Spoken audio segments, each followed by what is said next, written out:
Modern parenting சரியா தவறா? Hi hello viewers, நான் உங்கள் லக்கி ஃபாத்திமா.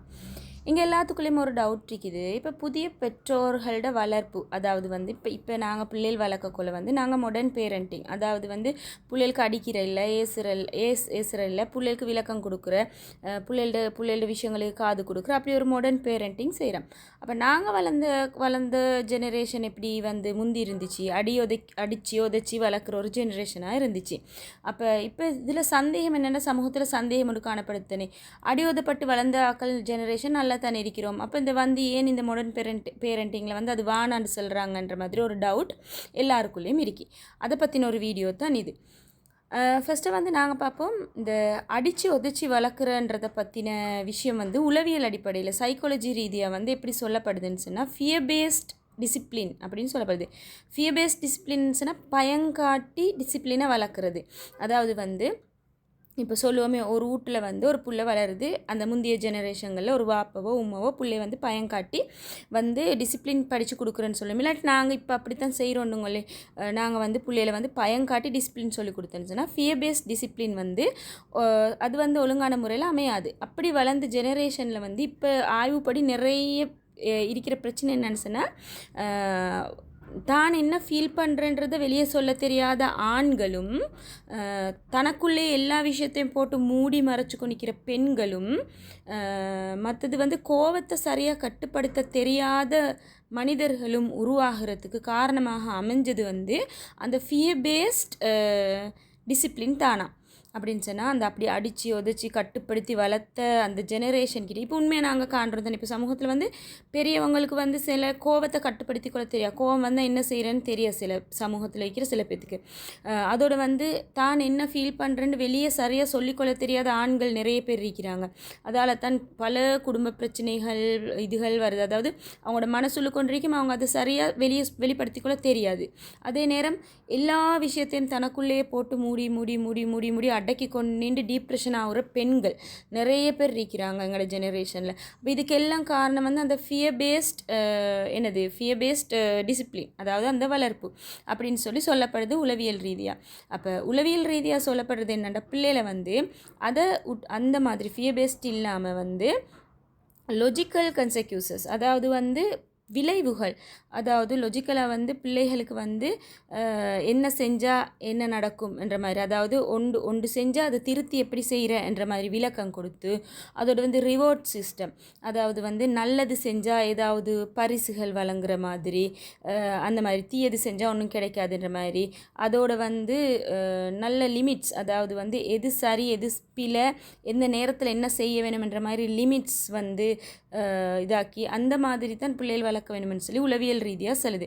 அதில் நிறைய அந்த சைக்காலஜிக்கல் வேர்ட்ஸ் எல்லாமே நான் அது இந்த இது அந்த ஒரு படித்து கொடுக்குற மாதிரி சொல்லாமல் எல்லாருக்கும் புரிகிற மாதிரி சொல்கிறேன்னா சரியா. அப்போ அந்த இங்கிலீஷ் வேர்ட்ஸ் எல்லாம் போட்டு இந்த புக்கில் உள்ள மாதிரி சொன்னோன்னே நாங்கள் மண்டைக்கு எடுக்கிறது குறோ.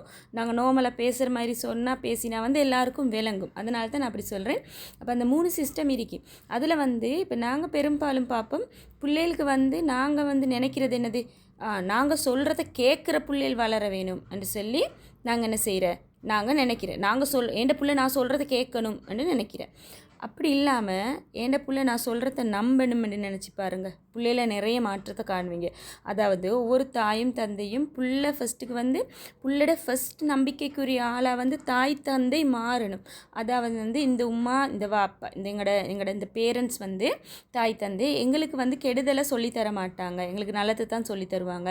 அவங்க என்ன சொன்னாலும் அது சரியாக தயாரிக்கின்ற ஒரு நம்பிக்கை பிள்ளைகளுக்குள்ளே நாங்கள் கொடுத்துட்டோம்னு சொன்னால், அந்த பிள்ளை வழி தவறுற சான்ஸ் குறோ, அதாவது தவறு செய்ய மாட்டேன். இப்போ யங் ஜெனரேஷன் நிறைய போதைப் பொருள்களுக்கு அடிமையாகிறது, பாலியல் துஷ்பிரயோகங்கள் போன்ற விடயங்கள் ஈடுபடுறது, தீய விடயம் சமூகத்தில் இப்போ நிறைய அந்த மாதிரி இருக்கு. நாங்கள் மனிதனா தான் நான் இந்த வீடியோ சொல்கிறேனே, ஒரு எந்த மதத்துக்கும் சார்ந்து சொல்கிறேன்ல, எல்லா மதத்தை சார்ந்தவங்களும் மனிதர்கள் தானே. அப்போ மனிதர்கள் தன் புள்ள பெற்று வளர்த்து அவங்கள நல்ல ஒரு நிலைக்கு கொண்டு வரணும்னு நினைக்கிறேன். மிருகங்கள் எல்லாம் அப்படி நினைக்கிறேன்ல, அதுகளுக்கு அப்படி இல்லை. பிறந்தோம் வளர்ந்தோம் செத்தோம். மனிதர்களுக்கு அப்படி இல்லை. மனிதர்களுக்கு வந்து சில டார்கெட்ஸ் இருக்கு, மனிதர்களுக்கு ஒரு வாழ்வியல் அடிப்படை இருக்கு. சரியா? இப்போ மதங்கள் வந்து மறுபக்கம், மதம் வந்து ஒவ்வொருத்தருக்கு பிடிச்ச மதத்தை, ஒவ்வொருத்தர் விரும்பின மதத்தை அவங்க பின்பற்றுறாங்க. அது சரியா பிழையான்றது அவங்களுக்குரியது. அவங்க வந்து அதை ஃபாலோ பண்ணி போகிறாங்க. அது இல்லை. மனிதன் என்ற அடிப்படையில் வந்து உளவியல் ரீதியாக ஒரு பிள்ளை எப்படி வளர்க்கணும் என்ற கொள்ள இந்த விஷயம், இந்த அடித்து ஃபியர் பேஸ்ட் டிசிப்ளின் வந்து நீங்கள் கொடுக்காதீங்க. ஃபியர் பேஸ்ட் டிசிப்ளினை வந்து நாங்கள் பிள்ளைகளுக்கு கொடுத்தோம்னு சொன்னால், நாங்கள் இல்லாத இடத்துல பிள்ளை என்ன செய்யும்? தவறு செய்யும். அதை வந்து இப்போ சொல்லுவோம், ஒரு வாப்பா ஒரு தந்தை வந்து பிள்ளையை வந்து அடித்து உரங்காட்டி இதாக்குறானுங்களே. அப்போ அந்த தந்தையோட பார்வைக்குள்ளே இருக்கும் வரைக்கும், தந்தைக்கிட்ட இருக்கும் வரைக்கும் அந்த பிள்ளை இதாகும். அந்த பிள்ளை வேறொரு இடத்துல இருந்துச்சுன்னு சொன்னால் அந்த பையன், அதாவது வந்து அந்த பிள்ளைக்கிட்ட இருக்கிறது ஃபியர் பேஸ்ட் போக்குள்ள என்னண்டா, நான் மாட்டிக்கொள்ளப்படாதுன்ற ஒரு பயமே ஒழிய நான் இந்த தவறை செய்யப்படாதுன்ற விளக்கம் இல்லை.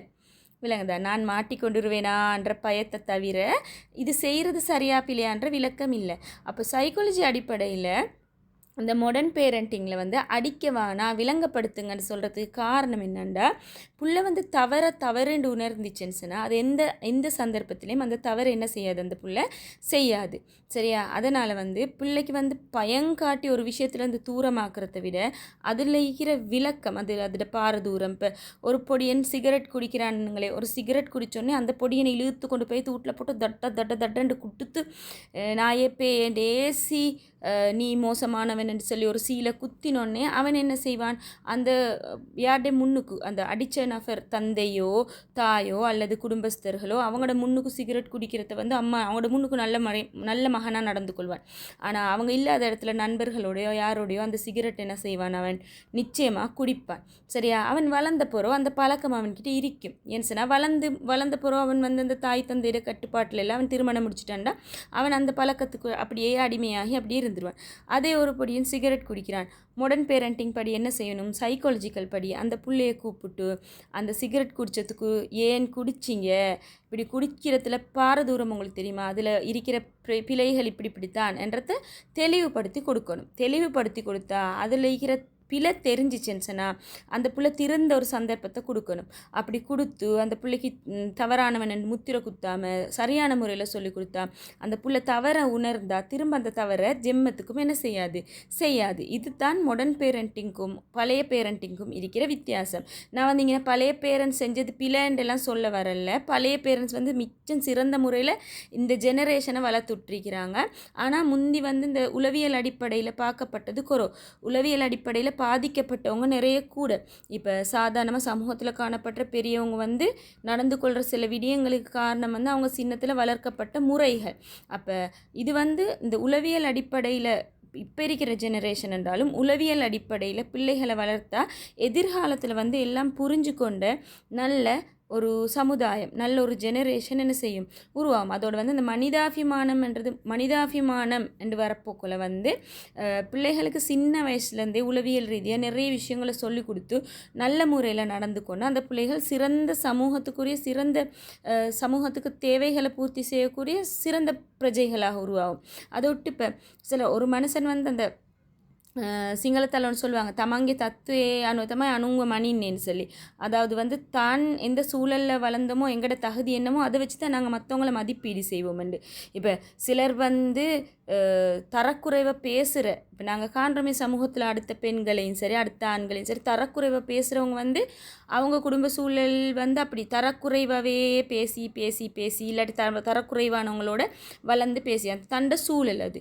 அப்போ நாங்கள் வந்து உளவியல் அடிப்படையில் வந்து எங்களோட சூழலை நாங்கள் ஃபஸ்ட்டாக மாற்றினா நாங்கள் வந்து சரியான முறையில் ஒரு மனிதனுக்கு எப்படி விளங்கப்படுத்த வேணுமோ அப்படி அந்த விளக்கங்களை கொடுத்து ரிவார்ட் சிஸ்டம் பாவிச்சு நல்ல முறையில் சொல்லி கொடுத்தேன்னு சொன்னால் சரியாயிக்கும். எந்த ஒரு விஷயத்துக்கும் பாஞ்சு அடித்து இதாக்கினோன்னே அந்த பிள்ளைகளுக்கு பெற்றோர்களிட மேல் ஒரு வெறுப்பும் ஏற்படும். அதோடு வந்து தான் செய்கிற தவறு தான் என்ற ஒரு உணர்வு இல்லாமல் போகும். பயம் தான் நாங்கள் நெரிக்கும். அது செய்கிறது தவறா சரியான்னு தெரியும், செஞ்சு மாட்டிக்கொண்டுருவேன்ன்ற ஒரு பயம் தான் இருக்கும். அதனால் இந்த மாடர்ன் பேரண்டிங்ன்றது வந்து நல்ல ஒரு விஷயம், அதாவது உளவியல் அடிப்படையில் ஒரு நல்ல ஒரு விஷயம்.